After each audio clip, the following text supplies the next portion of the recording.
మీరు చేస్తామనే కదా మార్పు మార్పు అని చెప్పేసి మార్పు రావాలని కోరుకున్నారు కదా. చేస్తాం 100% న్యాయం అంటే 100% చేయమని ఎట్లా చెప్తారు మరి? ఈ 1-2 ఇయర్లో చేయలేము కదా, కొద్దిగా టైం తీసుకుంటాం. మొత్తం మనం ఇంకో 1 ఇయర్లో పూర్తి 100%. ఈ 1 ఇయర్లో నేను చెప్తాను, ఇప్పుడు 1 ఇయర్ గడిచిపోయింది. ఇప్పుడు 1 ఇయర్లో మీరు ఇచ్చినవి కూడా మీరు 1 ఇయర్లో చేస్తామన్నవి కూడా చేయలేరు కదా. ఖచ్చితంగా చేసినాం. ఎందుకు 2 లక్షల ఉద్యోగాలు అన్నారు, ఒక్క సంవత్సరంలో 2 లక్షల ఉద్యోగాలు అన్నారు. 10 సంవత్సరాలు అయ్యని ఉద్యోగాలు ఇప్పుడు కొంతమంది ప్రతి ఊర్లో, ఏ ఊర్లో ఇప్పుడు వాళ్ళకి అధికారం ఎందుకు పోయిందండి?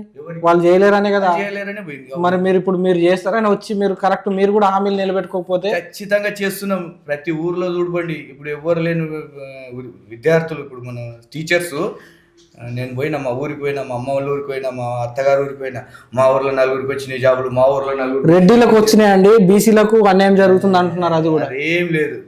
మీకు ఇదంతా రెడ్డి అనేది ఒక లేదండి, బీసీలకు అన్యాయం జరుగుతుందని ప్రతి ఒక్క బీసీ సామాజిక వర్గానికి చెందిన విద్యార్థులు కానీ చదువుకున్న వాళ్ళు కానీ వాళ్ళు బాధపడుతున్నారు. అట్లాంటిది ఏమి లేదు, బాధపడుతున్నారు. రెడ్డి అనేది ఒక పుకార్ తప్ప. దామోదర్ రాజ నరసింహ గారు లేరా, ఉత్తమ్ లేదండి, ఉద్యోగాల గురించి మాట్లాడుతున్నాం. చెప్తున్నా, వాళ్ళు ఒప్పుకుంటారా? ఉద్యోగాలు రెడ్డిలోకి ఇస్తే వాళ్ళు ఎందుకు ఒప్పుకుంటారు? వాళ్ళు కూడా సీనియర్లు కదా. ఇప్పుడు దామోదర్ రాజ నరసింహ గారు అంటే వాళ్ళు ఏసీ కోటగిరికి వెళ్తారా? ఏ కోటగిరికైనా, ఎస్సీలైనా రెడ్డిలైనా వాళ్ళు కూడా సమపాలన కావాలి. మీరు రెడ్డిలకి ఉద్యోగాలు ఇచ్చి మాకేందుకు అని కొట్లాడే దమ్ము లేదా వాళ్ళకి? సీనియర్లు కాదా వాళ్ళు?